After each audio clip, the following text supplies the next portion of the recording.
parler d'homosexualité dans le sport et notamment le football, voilà, je pense que c'est pas une sorte de délire ou un sujet à la mode. Je pense plutôt que c'est une réalité. Euh, le sujet est tellement tabou. Voilà, quelques semaines avant la Coupe du Monde en Russie, un pays qu'on, voilà, on sait très bien que c'est très compliqué pour les homosexuels.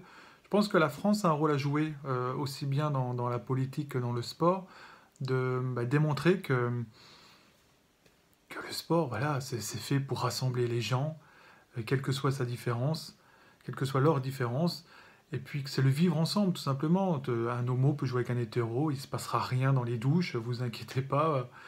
Et c'est ça qui est intéressant, c'est le cheminement dans la tête de l'acceptation des différences. Et je pense que le football, non seulement a tout à gagner de se débarrasser du sexisme, de l'homophobie et puis de toute forme de discrimination, mais bien au-delà de ça, je pense que le foot va tirer les autres sports vers le haut dans ce cas-là et fera vraiment évoluer la société encore plus vite. Les jeunes idéalisent tellement les grands footballeurs professionnels, donc si ces gens-là osent en parler humblement, simplement de dire oui, je connais des mecs qui sont homo et alors, voilà, ça pose pas de souci, on peut jouer avec eux et il n'y a pas de problème. Donc je pense que c'est important de briser ce tabou, en discuter. On voit bien avec l'enquête Ipsos que voilà que l'opinion publique est prête. Et voilà, les gens sont prêts à accepter des footballeurs professionnels homosexuels et ça posera pas de souci. Pour ma part, quand je vais dans des lycées ou dans des collèges parler de cette thématique, via le foot, hein, parce que les jeunes aiment bien parler de foot, donc on sent que le message passe différemment, je trouve qu'il y a vraiment une nette évolution. Voilà. Les jeunes sont beaucoup plus réceptifs, ils connaissent tous un pote, une copine, voilà, homo, lesbienne, voilà, c'est eux l'avenir et je pense que c'est important de sensibiliser, de parler, de discuter avec ces jeunes, mais il faut aussi de l'exemplarité. Maintenant, je suis assez confiant vis-à-vis du ministère de Sport, que ce soit Laura Flessel et son cabinet, parce qu'ils prennent vraiment le sujet très au sérieux.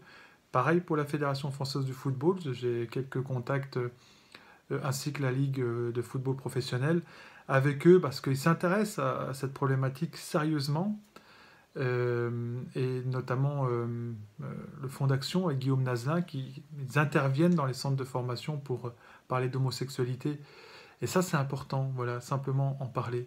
Donc nous à notre petit niveau on a fait ce qu'on a pu, on a fait un film qui sera sur France 2 prochainement. Ben voilà, et on a été voir des champions du monde, on a été voir des sociologues, des profs, des lycéens, des footballeurs amateurs, on a été voir plein de gens, même des boxeurs ou encore des basketteuses comme à Charleville, avec les Flammes, pour voir un petit peu la différence entre les filles et les garçons, pour voir la différence entre les professionnels et les amateurs, et puis essayer de comprendre pourquoi le sujet est tabou. Donc ça a été très intéressant.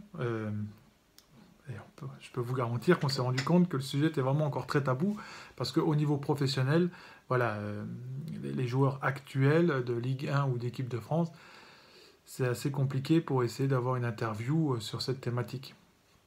On se doute bien qu'il y a toujours des excuses, ah, je rediscute mon contrat, j'ose pas en parler, je me sens pas à l'aise avec le sujet, j'ai peur de dire une connerie. Donc voilà, c'est un peu dommage parce qu'on espère beaucoup à eux pour tout simplement montrer l'exemple. Je pense que c'est essentiel.